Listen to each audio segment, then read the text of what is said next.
dá para, bolinha azul é ali que dá para clicar e escrever algo. Então, essa vai ser a forma com a qual nós vamos nos comunicar. E no final eu vejo se eu consigo, talvez, responder algum tipo de pergunta que surja.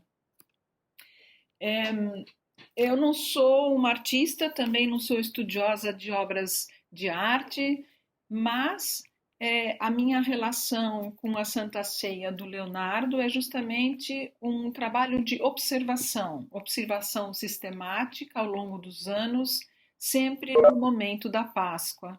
É nesse momento em que eu me vinculo com essa obra, é um pouco disso que eu queria contar para vocês hoje à noite aqui.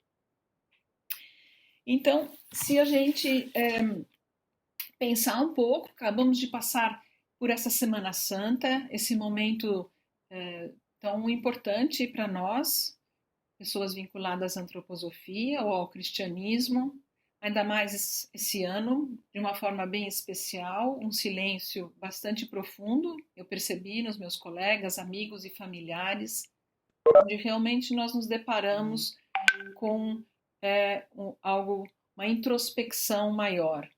E essa Semana Santa, como todos vocês sabem, eu vou fazer só uma pequena retrospectiva.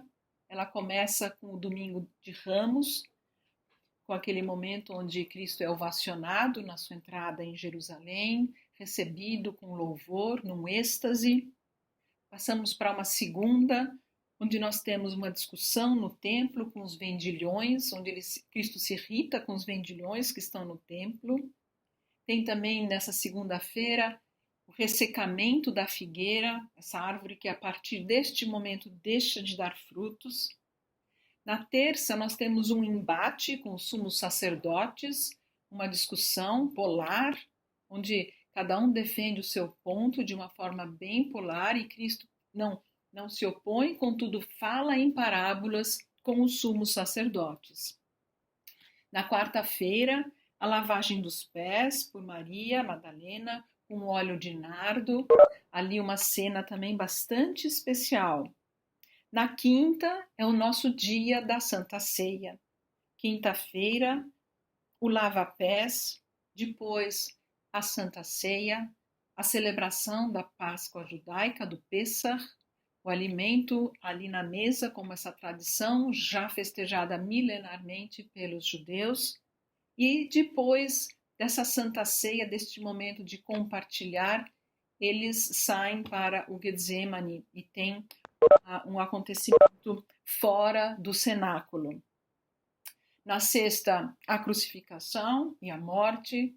O sábado, o momento do silêncio, onde ele desce ao mundo dos mortos e lá também trabalha ou realiza uma nova possibilidade para estes mortos, um novo caminho para o mundo dos mortos. E, finalmente, no sábado, depois desse silêncio do sábado, no domingo, nós temos o domingo da ressurreição. O nosso assunto hoje é essa quinta-feira. Essa quinta-feira, esse dia de Júpiter, esse dia que é o do Pêssar, da Páscoa judaica, esse comer do Cordeiro Pascal, que com a cena do Cristo deixa de ser o alimento, deixa de ser o cordeiro e passa a ser o pão e o vinho. Ele sai do sacrifício animal para levar a humanidade ao pão como o seu corpo e ao vinho como o seu sangue. O momento da transubstanciação. Ele inaugura um novo tempo com isso, e assim por dizer, é o último encontro dos apóstolos com o Cristo. Os seus 12 apóstolos, mais o Cristo, estão neste momento, cada um da sua forma, do seu jeito, com a sua história e as suas qualidades. E assim, juntos, eles caminham para a sexta-feira da paixão. Em poucas horas, pouquíssimas horas depois, já na madrugada da sexta-feira, ele então é delatado, ele é então flagelado e faz a via sacra e tem a sua morte na cruz. Eu vou agora compartilhar com vocês a imagem. É uma imagem que foi retirada do original, ou seja, ela tem as cores do original, e isso que eu acho tão importante para todos nós. Vocês conseguem ver? Alguém me fala se consegue ver, por favor? Sim, ótimo. Karen falou que sim. Então, essa esse é uma foto muito bem tirada do original, onde a gente tem essas cores que são ainda as mais próximas do original, que é muito importante a gente ter essa relação. E a gente pode ver aí essa quinta-feira, esses 12 apóstolos com o Cristo no centro. E agora eu queria contar um pouquinho para vocês como a história de Leonardo até ele chegar aí, até ele chegar a essa Santa Ceia, a essa obra, e também falar um pouco da onde ela está, para depois a gente tentar olhar para o que tudo a gente consegue visualizar nessa cena.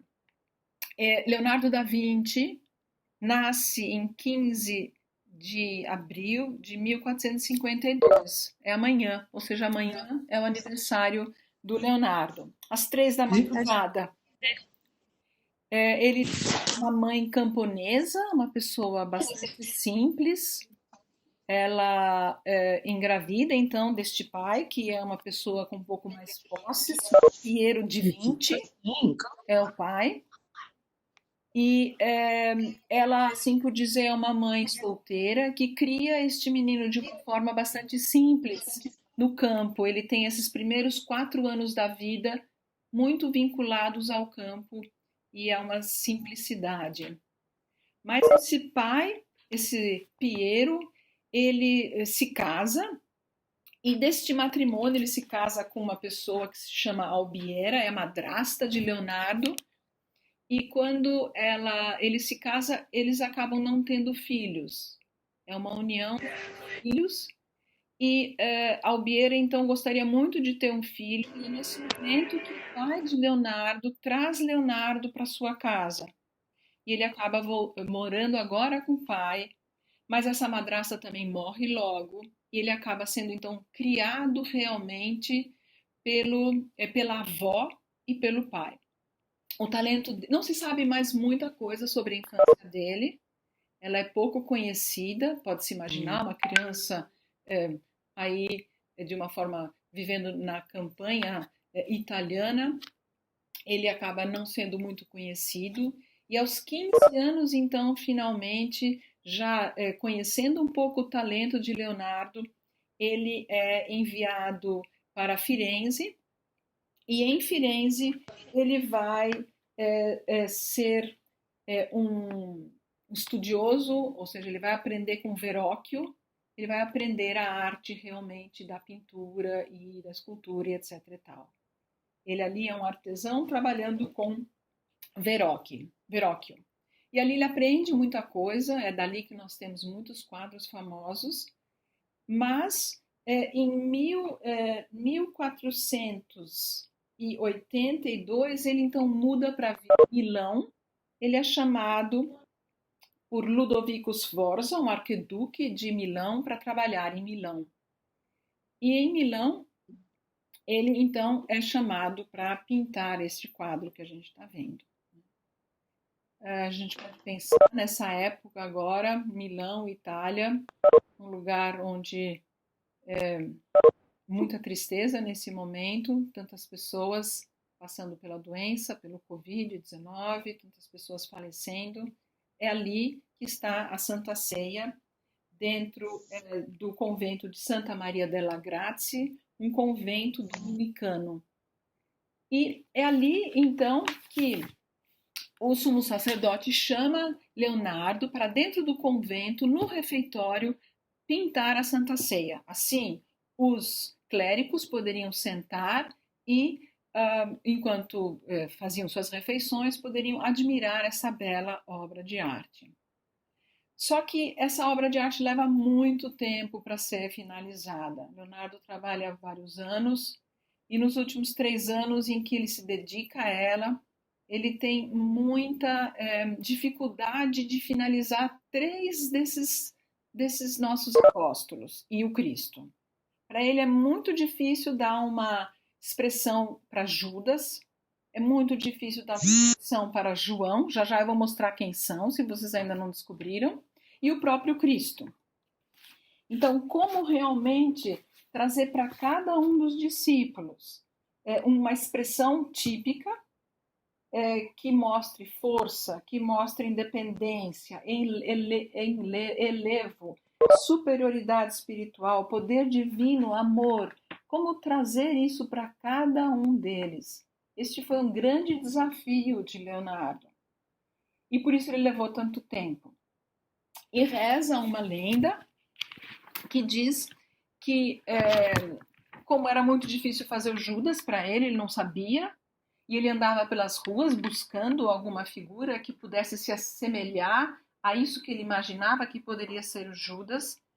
Ele foi forçado pelo clérigo do convento a terminar a obra, e ele disse para o clérigo: olha, se você continuar me pressionando tanto, eu vou fazer o seu rosto no lugar de Judas para terminar a obra, se você assim deseja.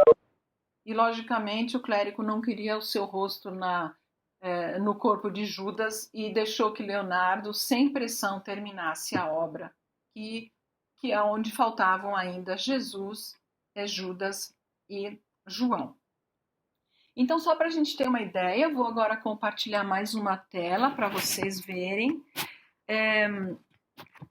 quem são essas pessoas, só para a gente ter uma ideia. Então, essa imagem, espero que vocês estejam vendo. A gente tem ao centro o Cristo, que não tá dito que é ele. E do lado do esquerdo para a direita, o Bartolomeu, o Jacó menor, o André, o Judas, o Pedro, o João ao lado de Cristo, o Tomás, o Jacó maior, o Felipe, Mateus, Tadeu e o Simão Zelotes. Então, esses são alguns, são os nossos discípulos e o próprio Cristo aí colocado. Muito bem. Vou voltar para a imagem original. Aqui. E a gente precisaria imaginar o que essa cena significa. O próprio Goethe, ele teve acesso a essa grande obra, e quando ele viu essa obra, ele ficou profundamente impressionado. E alguns Ai, nossa, como você não entende! É tipo assim, atividade complementar é você ir no cinema assistir uma peça, você ir ver no cinema assistir um filme. Renata? Eu acho que ela fechou. Bom, continuando. Então, essa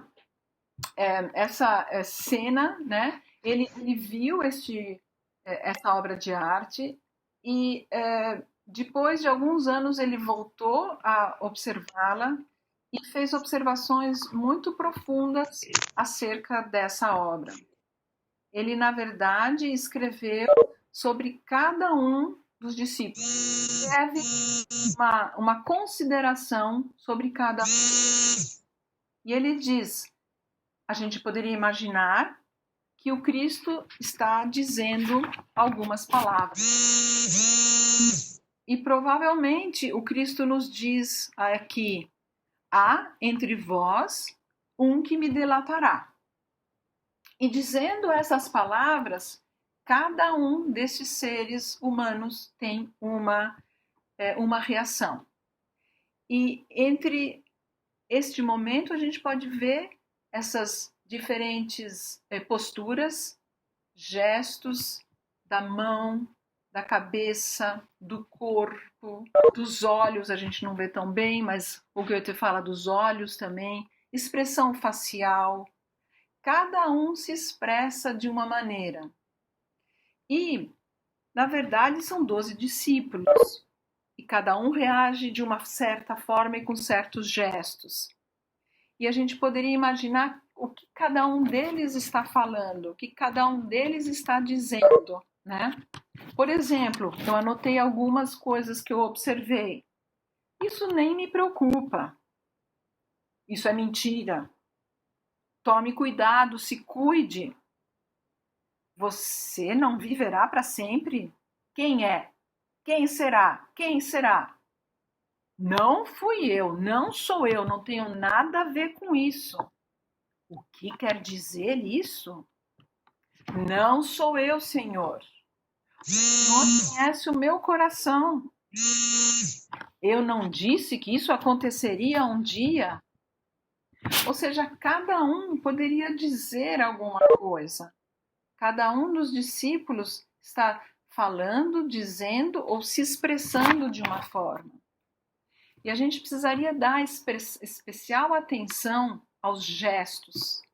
Não existe uma mão igual. As mãos, para mim, chamam muita atenção. Como cada um se expressa. E é bonito um exercício que eu gosto ao longo da Páscoa. Tem alguém com áudio aberto. É a Paulinha. E é bonito, na época da Páscoa, eu gosto de tentar olhar para este quadro e pode até seguir após a Páscoa, nessas semanas que a gente tem ainda com esse festejar, olhar e ver qual é a minha atitude. Como eu reajo a essa fala de Cristo? Como eu me coloco? De que forma eu reajo? Quem sou eu entre todos eles? Porque, ok, são discípulos de Cristo, mas são homens. São homens que erraram, são homens que acertaram, são homens que conseguiram vencer dificuldades. São homens que, na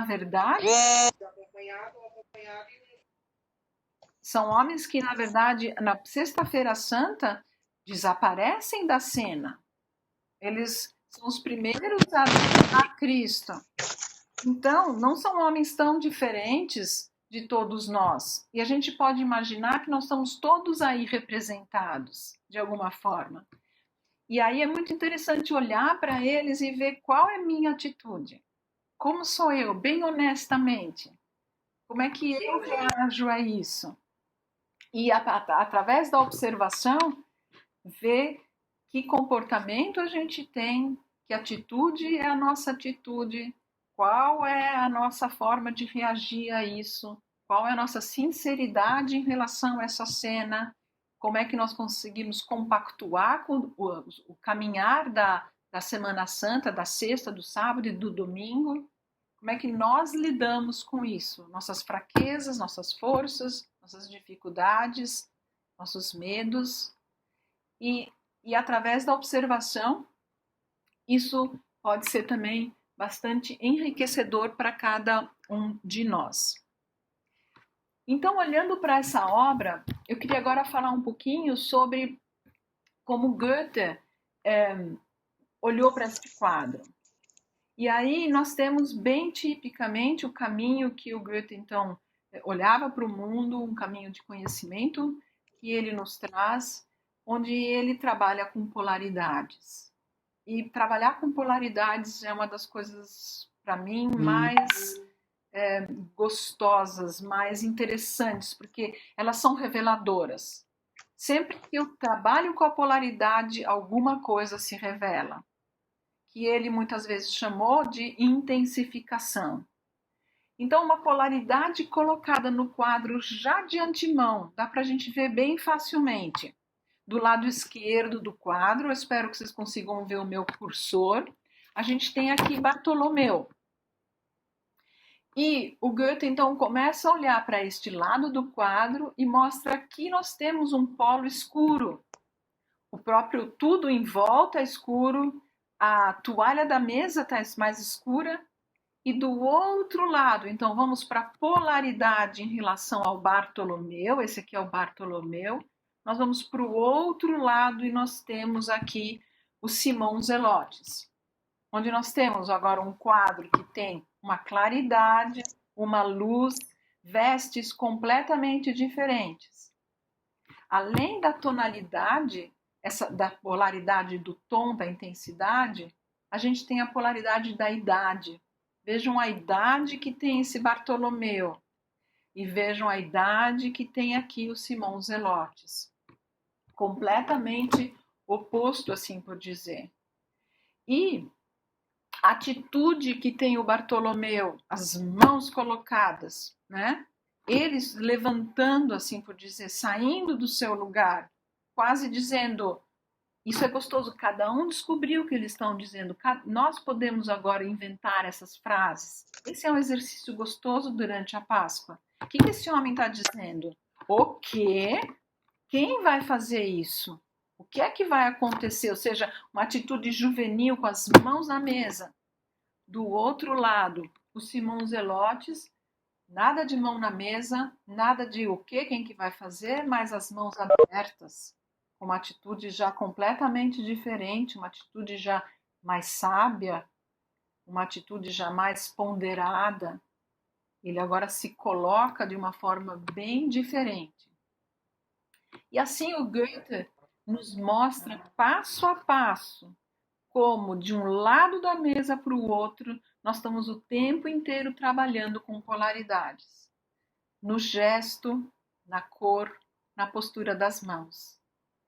Então, se a gente for para o próximo, por exemplo, esse aqui é o Jacó menor, ele seria a polaridade do Tadeu. E a gente pode ver o que neles a gente poderia ver como polar. Mas antes da gente seguir com esse tipo de polaridade colocada, a gente pode ver as cores das vestes. A gente pode ver que eles são sempre trios. São 12, mas estão sempre em trios. O que nos dizem os trios?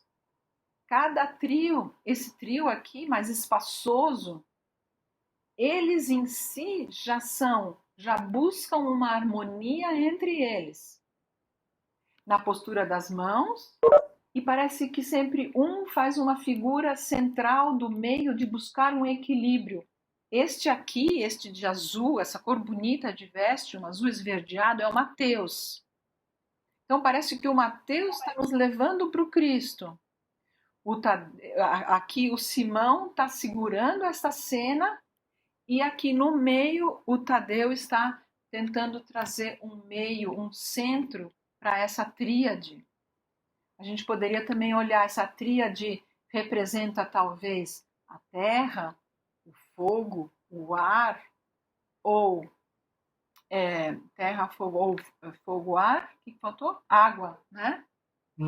Cada tríade representa alguma coisa. Essa tríade aqui, onde até nós temos aqui o André, uma atitude de, ops, não é comigo isto aqui.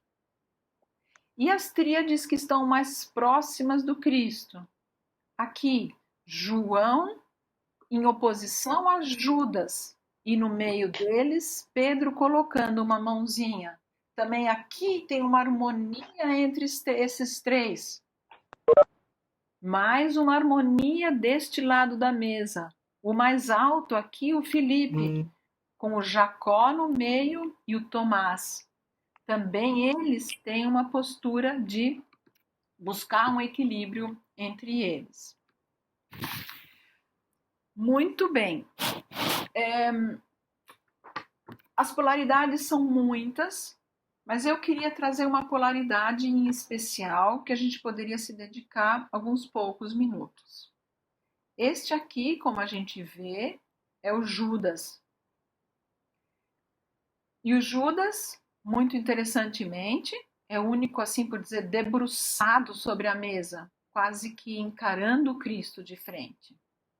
O Goethe diz nos escritos dele, ele é bonito. Ele não diz que ele é feio, ele diz que ele é bonito. Ele tem feições bonitas. Ele tem um saco de dinheiro na mão. Ele encara o Cristo de frente. E em oposição ao Judas, nós temos aqui o Filipe. Este aqui. Este é o Filipe. Eu queria mostrar para vocês os estudos preliminares. Antes de fazer a Santa Ceia, Leonardo fez estudos de todos eles. E eu queria mostrar isso para vocês. Esse é um estudo do Judas. É um primeiro estudo de como poderia ser o Mas, gente, Judas. E ele, então, faz, e a gente aqui também já pode tentar ver esses traços, esse cabelo, esses músculos, o rosto, quantos traços tem. A gente pode, como exercício, pensar o que é que ele está vendo, o que é que ele gostaria de falar, o que é que ele está contemplando. Ele está ouvindo alguma coisa? Poderia ser uma reflexão. E o outro que eu queria mostrar para vocês é o estudo preliminar para o Felipe. Vejam essa delicadeza de feição, que a gente pode dizer que é uma feição feminina, com cabelos longos, parece uma mulher. E eu levei esse desenho para os meus alunos na graduação e não contei o que era. Não disse de quem era, nem de que figura era, e pedi que eles falassem o que essa figura está vendo, o que é que ela está ouvindo, o que cena ela está presenciando, como chama essa pessoa, o que ela faz. E vários alunos disseram, olha, eu não sei se é homem ou é mulher. Me parece que não é nem homem e nem mulher. E não é um ou outro. E eu não trouxe isso no contexto da Santa Ceia. Trouxe sem contexto nenhum, como outras figuras que eu trouxe para eles. E eles acharam, isso aqui não é nem homem, nem mulher, é algo além. Foi muito interessante. E esses dois são os estudos básicos para a gente chegar aqui, com o Judas e com o Tadeu. Desculpa, com o Felipe. E aqui o Goethe chama atenção. Ele diz, o Judas é o mais baixo da mesa, em altitude, né? É a figura que está mais rebaixada em relação a essa linha do horizonte. E o Felipe é o que está mais alto na linha do horizonte. O Felipe tem essa postura devocional, né? Este se colocar, este se entregar para a cena, né? E o Judas, por outro lado, está assim por dizer, levando para si, né? De uma forma mais egóica, para si, para dentro. E o Judas olha para essa cena, ele está nessa postura tão baixa e o Felipe está nessa postura tão alta em relação aos demais. A cor da roupa, nós temos aqui esse vermelho, né? E aqui essa cor escura. A expressão do rosto a gente não vê tão bem, mas aqui ela é mais dura, ela é mais repleta de uma face mais marcada. E o Felipe tem essa face bem ainda tenra, bem angelical, assim por dizer, né? E essa polaridade é uma polaridade que o Goethe se ocupou bastante dessas duas figuras, né? E o Felipe é uma pessoa, um apóstolo que dentro da Bíblia ele sempre aparece vinculado a questões morais. Ele sempre fala quando o momento tem algo que moralmente precisa ser dito, consertado, trabalhado ou comentado. E ele faz justamente essa oposição em relação ao Judas. A gente pode ver aqui também um crescente entre o Judas, indo para o João e chegando ao Cristo. O João é dito, né, como o apóstolo predileto do Cristo, aquele que ele mais amava, e ele está exatamente ao lado do Cristo. Também o seu irmão é este aqui, o Jacó maior.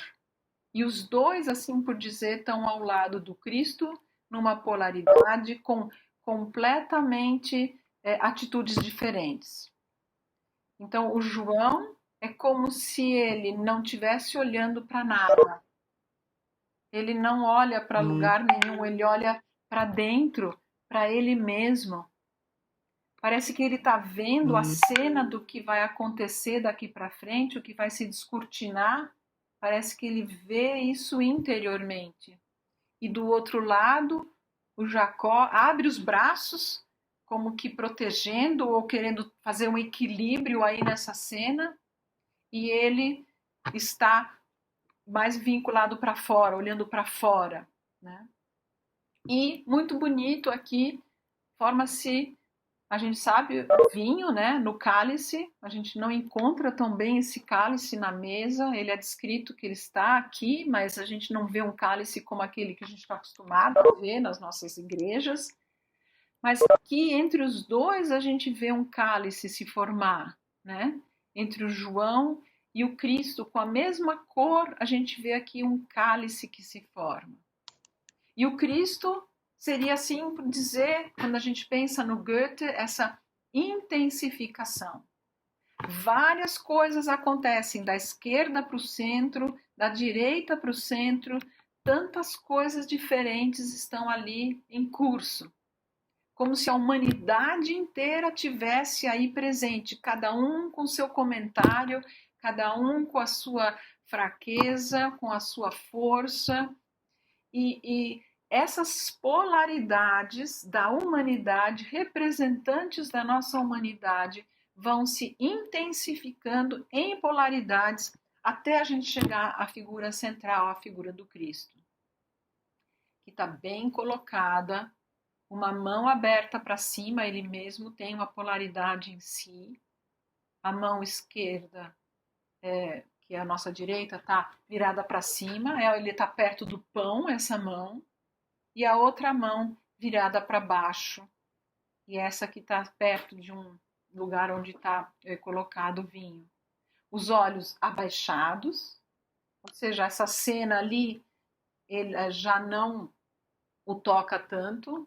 A parte mais difícil deste final de vida na Terra como encarnado num corpo humano, acontece a partir de agora. Parece que ele antevê isso. Ele vira o seu rosto um pouco também para esse lado esquerdo do corpo dele e olha para baixo.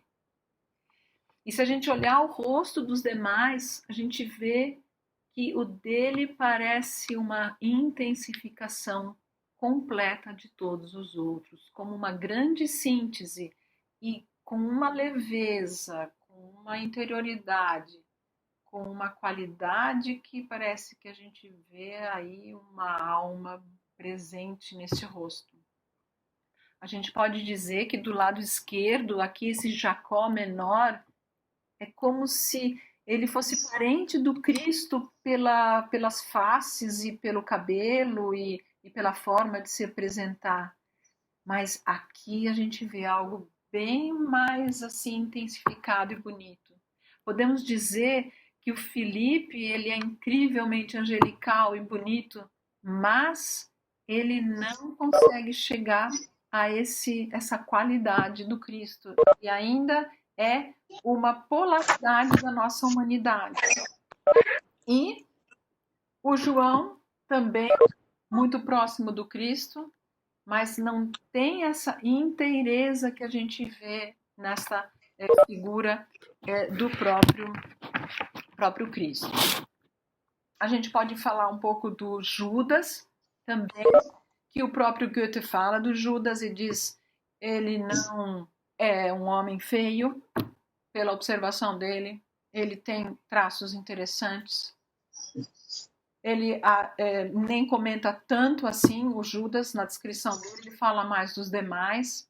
E muitos autores incríveis falam do Judas. Amos Oz tem um livro só sobre Judas, muito bonito, muito interessante. E a gente pode talvez pensar que ele talvez tenha uma missão especial, uma missão só dele, que não precisa ser uma missão que seja uma missão ruim, ou alguém que quis matar o Cristo, ou delatá-lo, ou que aquilo se terminasse daquela forma, mas que talvez queria até provocá-lo para ver se ele, enfim, poderia mostrar tudo aquilo que ele seria capaz. Talvez provocando alguma coisa, provocando um acontecimento mais dramático, ele finalmente poderia se expressar como um Deus e resolver a situação dos judeus, e resolver a situação local, e poder simplesmente mostrar a sua superioridade divina. Então, tem vários trabalhos sobre o Judas. Eu acho que a gente precisa se ocupar do Judas e não entrar nessa atitude de malhar o Judas, porque tem muita coisa muito interessante. Ele faz parte desse quadro, como todos nós fazemos parte desse quadro. Eu queria agora ainda mostrar algo para vocês muito interessante. Nós estamos, então, se tivéssemos aqui em Milão, dentro deste convento, da Santa Maria, nós estaríamos no refeitório e, de uma forma muito interessante, o Leonardo usou uma perspectiva incrível para esse refeitório. Então, a própria perspectiva do refeitório leva para o centro do quadro, que vocês podem ver aquele pontinho ali no rosto de Jesus, do Cristo. Então, ele leva a perspectiva, leva até ali, e o que é mostrado aqui é quadrados e de círculos. E quadrados e círculos já era uma técnica muito antiga, mas do Renascimento, mas que também foi muito empregada para a arquitetura, o trabalho de construção de igrejas e de obras de artes. E para a gente entender um pouquinho do que seria o quadrado e o círculo, a gente pode voltar para o homem vitruviano, também lindamente trabalhado pelo Leonardo, onde a gente vê um homem colocado dentro de um quadrado, certo? Então tem abertos na horizontal. Esse homem aqui colocado dentro deste quadrado. Esse homem, se nós fizermos uma diagonal e a outra diagonal deste quadrado, o ponto central onde as duas se encontram está nos órgãos genitais.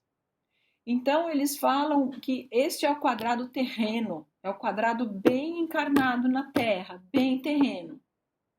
E em polaridade, em contrapartida, nós temos o homem colocado dentro dessa circunferência, que é este homem com as pernas mais afastadas e os braços elevados.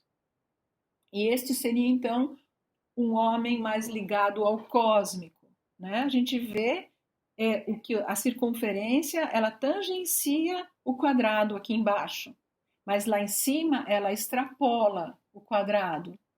Isso mostra também essa qualidade mais cósmica.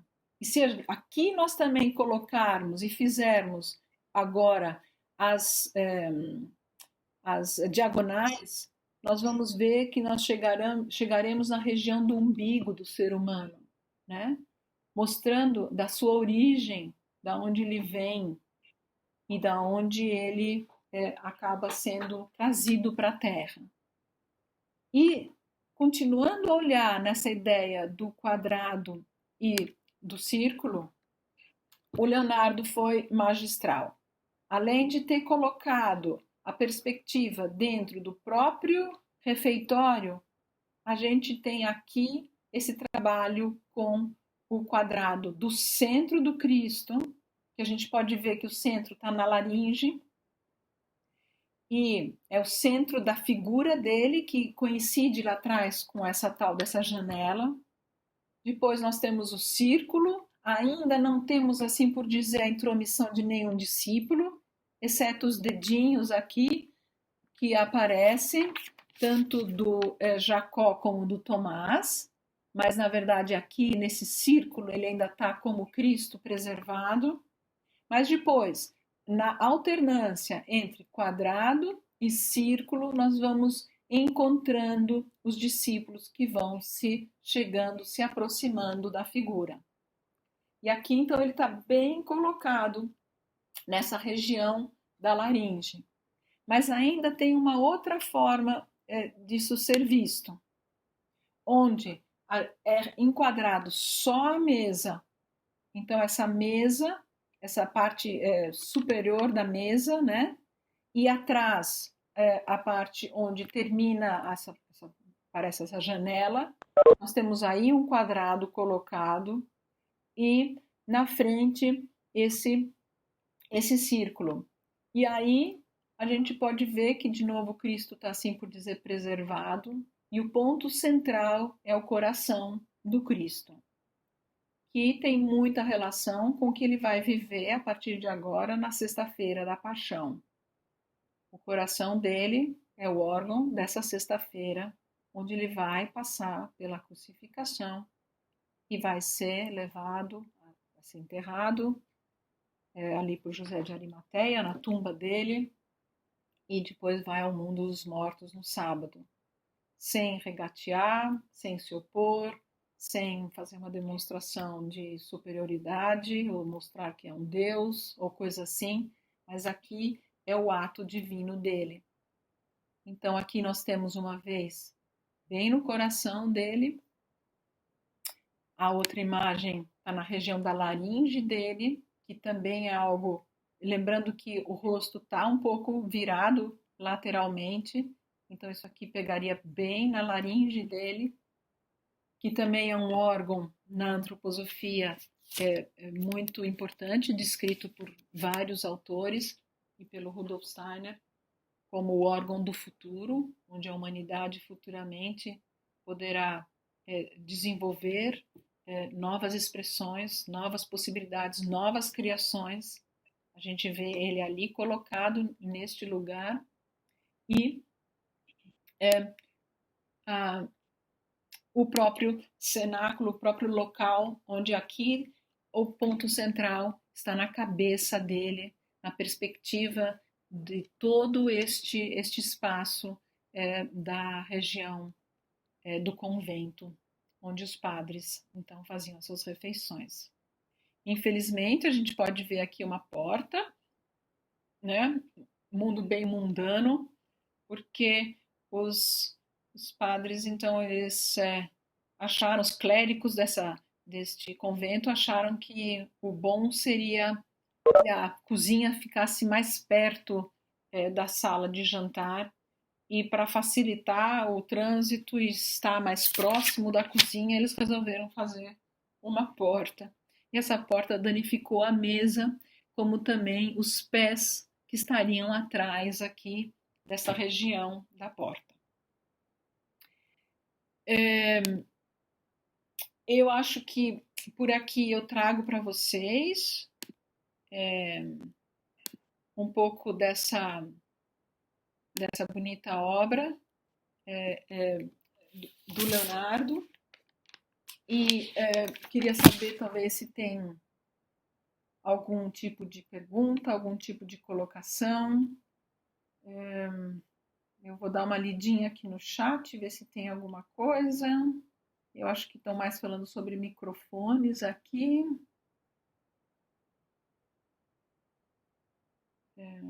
Pedro tem uma faca escondida. Muito bem, alguém falou do Pedro. Vamos lá ver. Ele realmente tem uma faca. Ops, vamos lá. Aqui. O Pedro é esse aqui que se mete no meio da cena entre o João e o Judas. E aqui, não sei se dá para ver, mas aqui nós temos uma faca escondida, né? Também poderíamos refletir. Ele quer ameaçar o Judas, ou ele quer segurar o Judas, ou qual que é a intenção aqui do Pedro com essa faca escondida. Deixa eu voltar.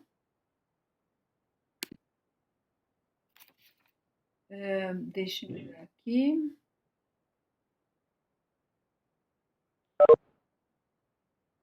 Qual o simbolismo do sal na mão de Judas?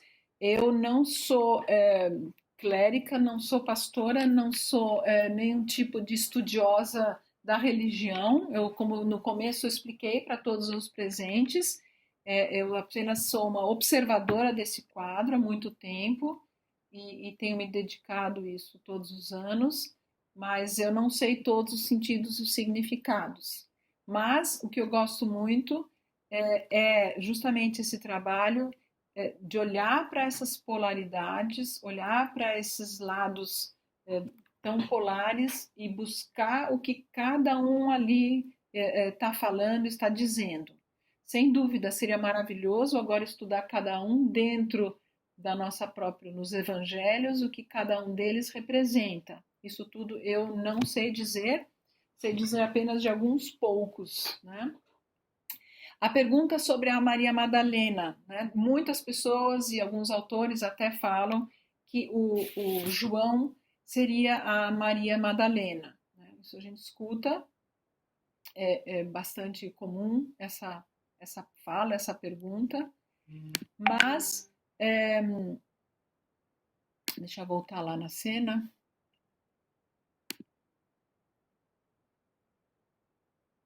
Mas a gente pode entender que aqui estão os discípulos, né? E esse número de 12 ali representado. Então estaria faltando alguém se a gente estivesse aí com a Maria Madalena, né? E esse discípulo muito querido, muito próximo dele, que está ao seu lado formando esse cálice junto com ele, né? Então, realmente, as indicações que eu leio e conheço estão todas vinculadas realmente a esse João, esse discípulo querido ao seu lado, né?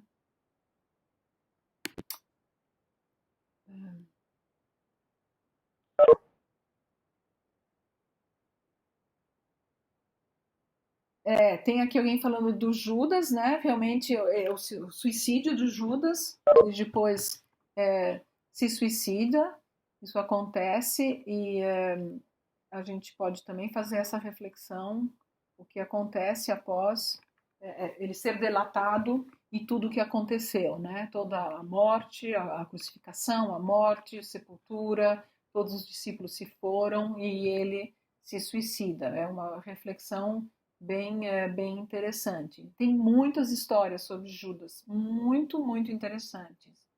E eu indico especialmente também a do. Tem para crianças, né? Dei muito tempo aula de ensino religioso, tem histórias muito interessantes, porque precisamos mostrar para a criança que todos nós também temos algo de Judas e malhar o Judas não é a melhor maneira da gente lidar com ele, mas justamente trabalhar essas características. E a do Amos Oz, como eu disse a vocês, é muito interessante, um livrinho todinho dele, só falando sobre o Judas. Deixe-me ver aqui.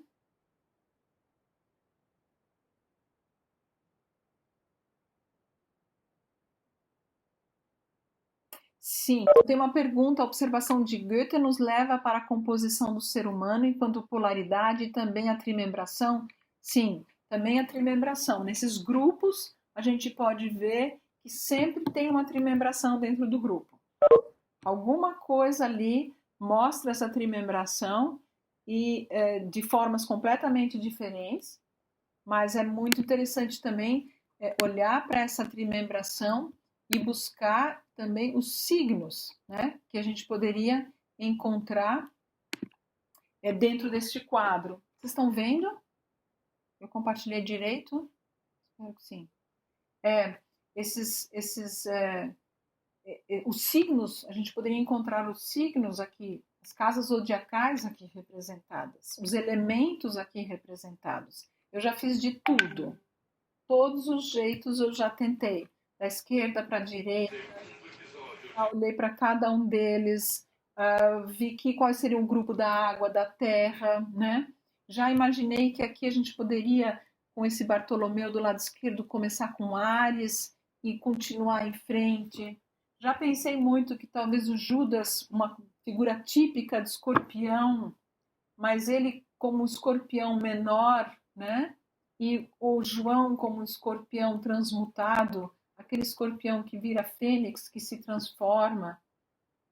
Então, eu acho que essa obra de arte, ela justamente permite que a gente possa tecer várias reflexões, olhar de formas muito diferentes, mas eu acho que também a gente pode se encontrar aí representado e se conhecer um pouco. Ela ajuda nesse autoconhecimento, nessa autorreflexão, através desse espelho que a gente pode ver de tantas qualidades e características humanas.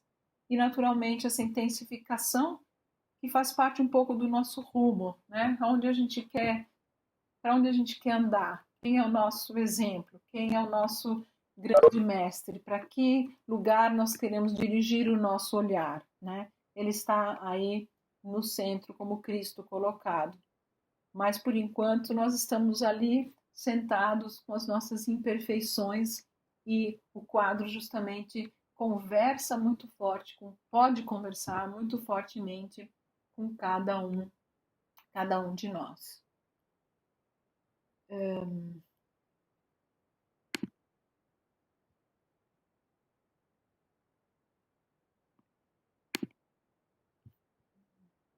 Vou compartilhar aqui.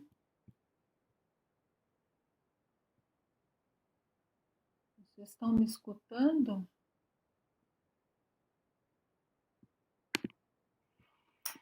Muito bem. Escutando sim. Obrigada, Dani.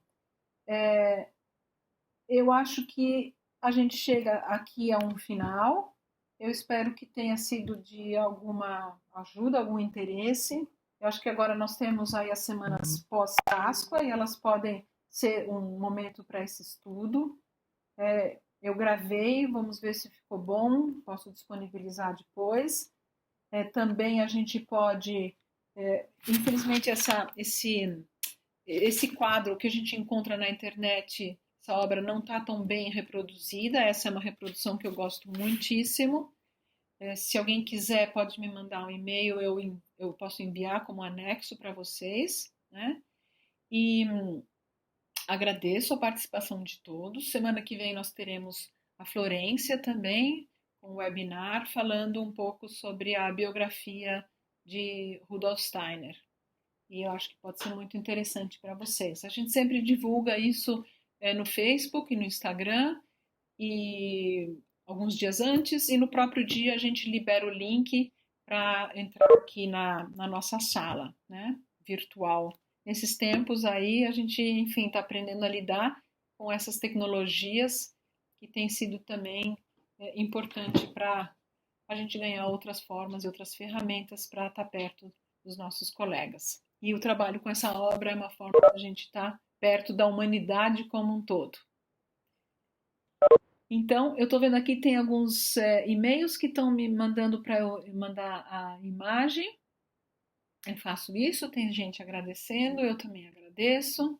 Desejo uma boa noite e semana que vem a gente continua trabalhando com o aspecto da vida do Rudolf Steiner, a biografia de Rudolf Steiner, a Florência Guglielmo que vai fazer. Ok? Muito obrigada. Boa noite a todos. Boa noite. Boa noite, Ana. Boa noite.